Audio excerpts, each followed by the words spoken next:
VP নুরের সুপারিশে কেউ DC হয় নাই, এসপি হয় নাই, ইউনো হয় নাই, কিন্তু হাসনাতদের সুপারিশে ডিসি হয়েছে, ইউনো হয়েছে। তুমি একটু পরে বলো, পরে বলো। না না না, এখানে পরে বলো, তুমি একটু বলো, পরে বলো না, তুমি পরে বলো না, আপনি এখানে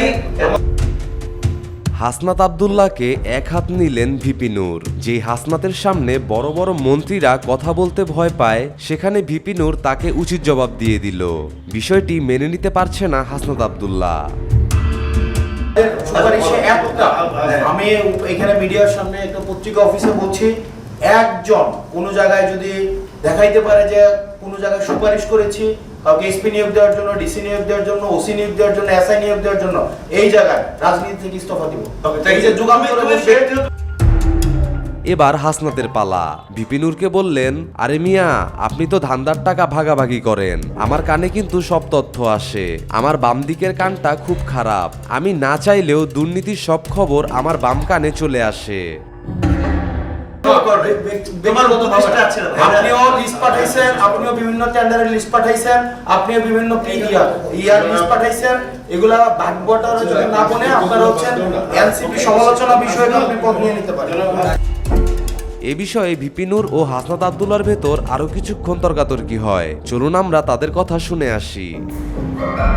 ইলেকশন কমিশন ইলেকশন করে নাই, লোকালও করে নাই, ন্যাশনালও করে নাই। তার আগে ইলেকশন কমিশনকে নিয়ে যে সমস্ত মন্তব্য করছে, বিশেষ করে ধরেন এই আন্দোলনের নেতৃত্বদের তরুণরা, কেন তাদের একটা পার্টির সিম্বল শাপলা, সেটা দিতে হবে। শাপলা মান্না ভাই তার আগে নিবন্ধনে চেয়েছিলেন, মান্না ভাইকে দেয়নি, বিকজ গেজেটে নাই। তাহলে আমরা শিক্ষিত মানুষ হয়ে যদি আমরা উল্টে ঠেলতে থাকি যে আমার পক্ষে না গেলে, আমার পজিশন না থাকলে এটা সঠিক নেই। আমরা যে বলছি এখানে আজদার যেটা বলছেন, যদি সেটা পার্টি রিপ্রেজেন্ট করেন, যে ইউরোটা আবার আছে কিনা, ডিসিটা আবার আছে কিনা, মান্না ভাইয়ের সুপারিশে কেউ ডিসি হয় নাই। ভিপি নূর ও হাসনাত আব্দুল্লাহ দুজনেই সঠিক, কারো কথাই অযৌক্তিক না। ভিপি নুরের সুপারিশে কেউ ডিসি হয় নাই, এসপি হয় নাই, ইউনো হয় নাই, কিন্তু হাসনাতদের সুপারিশে ডিসি হয়েছে, ইউনো হয়েছে। তুমি একটু পরে বলো, পরে বলো না না না, এখানে পরে বলো, তুমি একটু বলো, পরে বলো না, তুমি পরে বলো না, আপনি এখানে আমাদের সুপারিশে একটা, আমি এখানে মিডিয়ার সামনে একটা পত্রিকা অফিসে বলছি, একজন কোন জায়গায় যদি দেখাইতে পারে যে কোন জায়গায় সুপারিশ করেছি কাউকে এসপি নিয়োগ দেওয়ার জন্য, ডিসি নিয়োগ দেওয়ার জন্য, ওসি নিয়োগ দেওয়ার জন্য, এসআই নিয়োগ দেওয়ার জন্য, এই জায়গায় রাজনীতি থেকে ইস্তফা দিব। এই যে যুগান্তরে বসে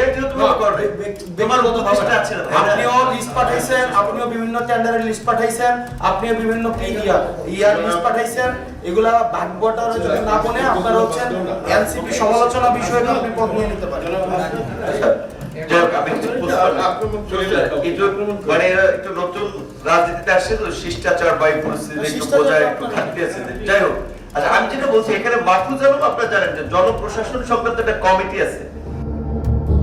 তবে আমার মনে হয় ভিপি নূর ও হাসনাত যদি একসাথে মিলে কাজ করে, তাহলে দেশটা আরো অনেক দূরে এগিয়ে যাবে। নাহিদ সেই কমিটিতে ছিলেন, নাহিদ যখন মিনিস্টার ছিলেন। এখন সেটা কন্টিনিউ করতেছে মাহফুজ আলম। তার আগে মাহফুজ আলম প্রধান, বাংলাদেশের যে আমরা যে এককেন্দ্রিক ক্ষমতার বলয় বলছি যে সব প্রধানমন্ত্রী কেন্দ্রিক, সেই প্রধান উপদেষ্টার কার্যালয়ের বিশেষ সহকারী ছিলেন। সচিব টচিব থেকে শুরু করে বিভিন্ন পদে, এমনকি বিএনপির লাইক মাইন্ডেড আইজিপি ছিলেন, ডিএমপি কমিশনার ছিলেন, সেটা তাদেরকে আউট করা হয়েছে। তাহলে এখানে তো মানে হাসান যেটা বলছে, এনসিপির তো প্রতিনিধি আছে, কিংবা আসিফ মাহমুদ এলজিডির মতো সবচেয়ে গভর্নমেন্টের ভারী মিনিস্ট্রি, রুট লেভেলের সমস্ত ডেভেলপমেন্ট প্রজেক্ট কর্মকাণ্ড হয় এই মিনিস্ট্রি থেকে। সে মিনিস্ট্রি দিয়েছে পার্টি বানানোর জন্য, যদিও তারা ফেল করেছে। সেই কারণে হয়তো এখন ডক্টর ইউনূস কিংবা সরকার মনে করছে তারা যে খোয়াব দেখছিল সেই খোয়াব বাস্তবায়ন হবে।